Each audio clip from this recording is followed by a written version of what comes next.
In the late 16th century, during the height of European colonial expansion, King Alvar II of Castilla ruled with a focus on dominance through fear and obedience. His empire stretched across continents, and his colonies served as the testing ground for harsh methods of control. Under his reign, loyalty was demanded, and rebellion was met with calculated cruelty. King Alvar's government emphasized order above all else. He was not known for mercy or diplomacy, but for maintaining power through rigid systems of punishment. His ministers and military officers were instructed to extract information from prisoners by any means deemed necessary. For him, stability was synonymous with submission. In his early rule, Alvar faced multiple revolts in colonial territories. Insurgents questioned the crown's authority, refusing to pay heavy taxes or surrender local lands. Reports of hidden resistance networks reached the royal court, prompting the king to establish new methods of interrogation. He wanted not only to suppress rebellion, but also to ensure that fear alone would prevent future uprisings. His council of advisors included several former military commanders who had experience in colonial warfare. They brought with them ideas learned from both European and overseas practices of coercion.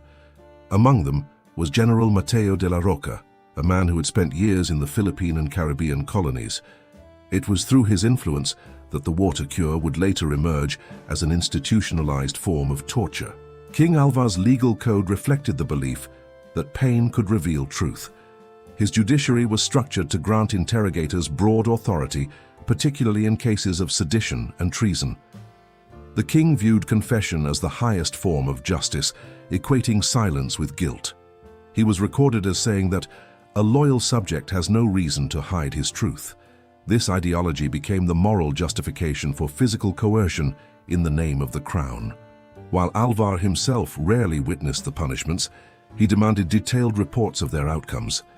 Each confession, extracted through physical suffering, was presented as evidence of the crown's divine right to rule.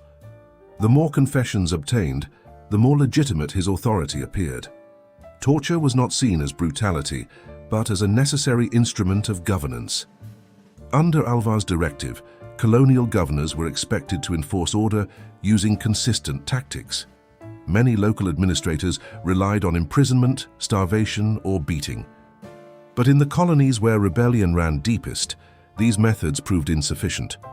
There was a growing need for a procedure that could break the human spirit without immediately causing death. In 1589, correspondence between General Mateo and the Royal Council described experiments in liquid interrogation.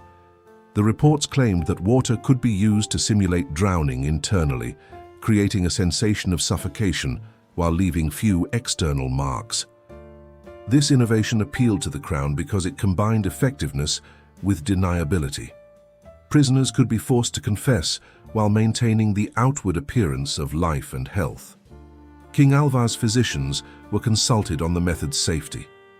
They argued that controlled use of water would not kill most prisoners but would render them compliant. The practice, they claimed, would reflect the king's wisdom in balancing justice with restraint. Their statements gave the water cure a veneer of legitimacy, transforming it from an experimental technique into an official tool of interrogation. By the early 1590s, the method began to appear in colonial manuals issued by the Castilian government. Quick reminder, if you are enjoying, do like the video and subscribe the channel for more historical torture content. These documents outlined procedures for questioning political prisoners and suspected rebels. Each instruction emphasized discipline and precision. The goal was to obtain information efficiently, not to indulge in cruelty. To the royal administrators, torture was a bureaucratic act, not an emotional one. Records from Alvar's central archive show that the technique spread rapidly throughout his empire. In the Caribbean, it was used to question sailors accused of piracy. In the Philippines, it was employed against local leaders suspected of inciting revolt. In North Africa, it became a standard measure against captured insurgents. The practice was viewed as a symbol of imperial control, scientific, regulated, and effective. Despite its growing use, the water cure was rarely discussed openly within the kingdom. It existed in the space between legality and secrecy. While the king's public decrees spoke of order and loyalty, internal communications described the procedure in technical detail. The contradiction reflected the dual nature of Alvar's rule, lawful in appearance, coercive in practice. Foreign observers occasionally reported on the treatment of prisoners under Alvar's regime. Diplomats from neighboring kingdoms criticized the crown for its severity, but none dared challenge his authority directly. The strength of Castilia's navy and its wealth from colonial trade made Alvar untouchable in European politics. His methods were often condemned in private, but studied in secret by other powers seeking similar results. The king's influence extended beyond politics into religion. The church supported his authority, viewing the suppression of rebellion as part of divine order. Clergy members were sometimes present during interrogations, blessing the process as a means of purification. The concept of cleansing one's soul through confession aligned with the psychological purpose of the water cure. Within the royal court, dissent was rare. Those who questioned the morality of the king's policies faced accusations of disloyalty. Over time, silence became the safest form of obedience. The torture methods used in the colonies remained distant from the everyday life of Castilia's citizens, hidden behind reports that framed them as necessary acts of protection. By the turn of the century, the water cure had become synonymous with colonial authority.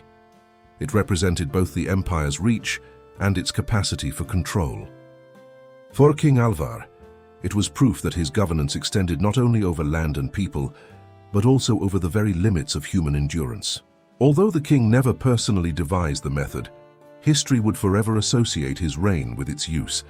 His name appeared in documents approving funding for interrogation chambers and water supplies for prisons. To his administrators, this was simply another act of efficient governance. To later generations, it would stand as evidence of calculated inhumanity hidden behind the mask of order. As his empire expanded, the system he built continued to evolve. Each colony adapted the method according to its local customs and resources, but the core principle remained unchanged. Control through suffering became the silent foundation of his legacy, ensuring that fear, not faith, sustained the Castilian crown. When King Alvar II died in 1606, he left behind a vast empire and a perfected system of interrogation. His successors would inherit both the wealth of his territories and the machinery of control he had institutionalized.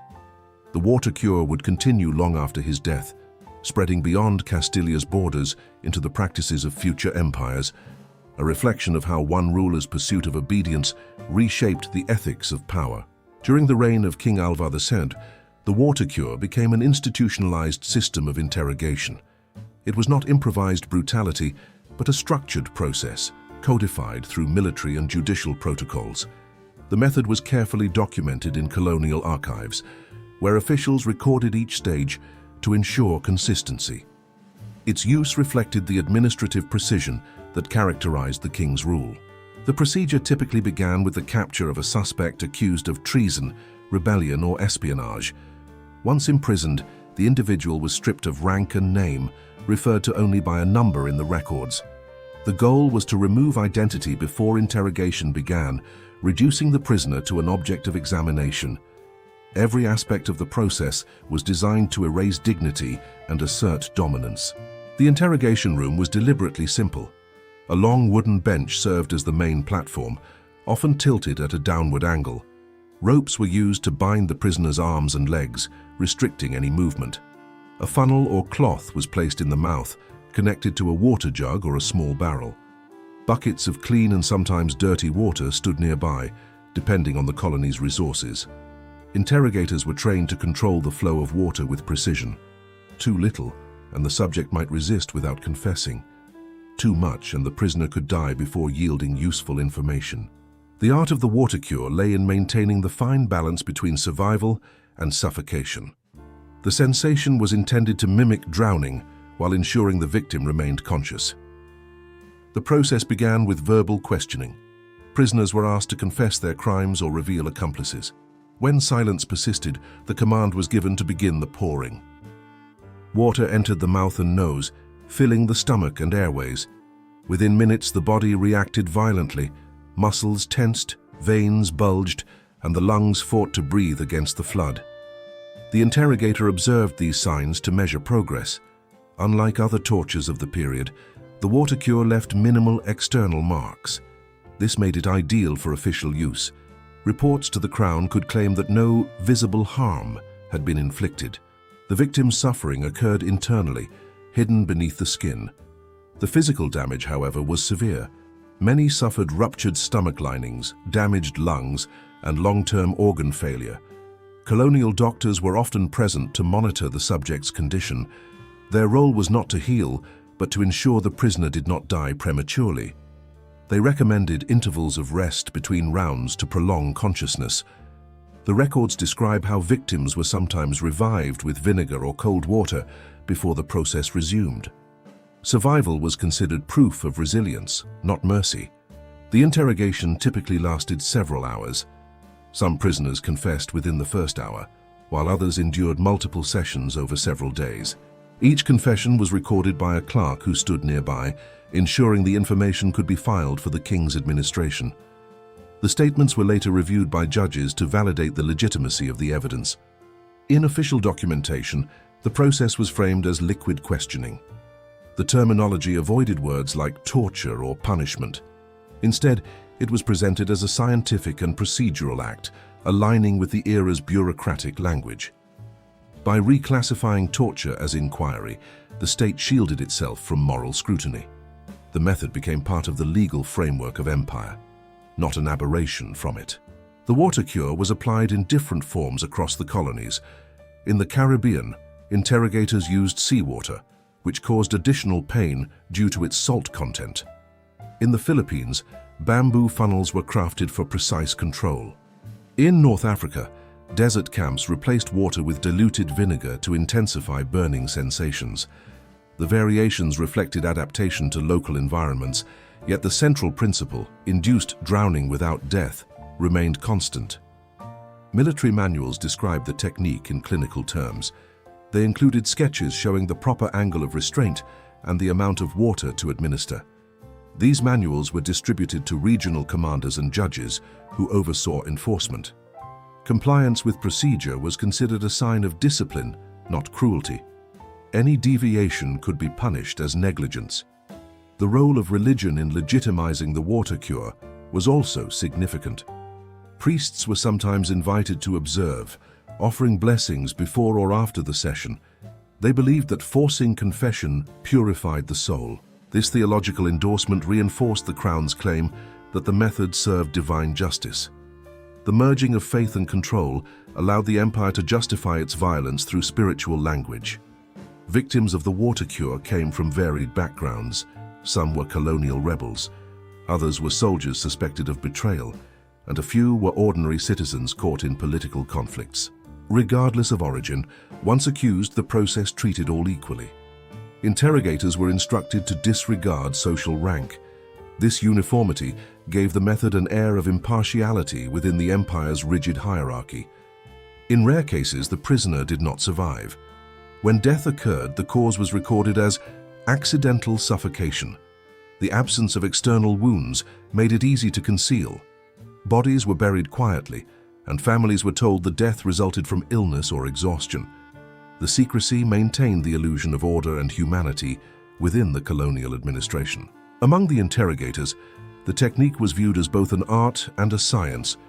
Training focused on discipline and observation. Excessive violence was discouraged because it disrupted control. The ideal interrogator was described as calm, detached, and efficient. Emotional involvement was seen as weakness. The water cure thus reflected not chaos, but systematic oppression through regulated suffering. The victims' testimonies that survived describe sensations of burning, swelling, and panic. Many reported hearing their own pulse in their ears as water filled their bodies. Some fainted repeatedly, awakening only to find the process continuing. Even after surviving, they suffered long-term effects: abdominal pain, breathing difficulties, and psychological trauma.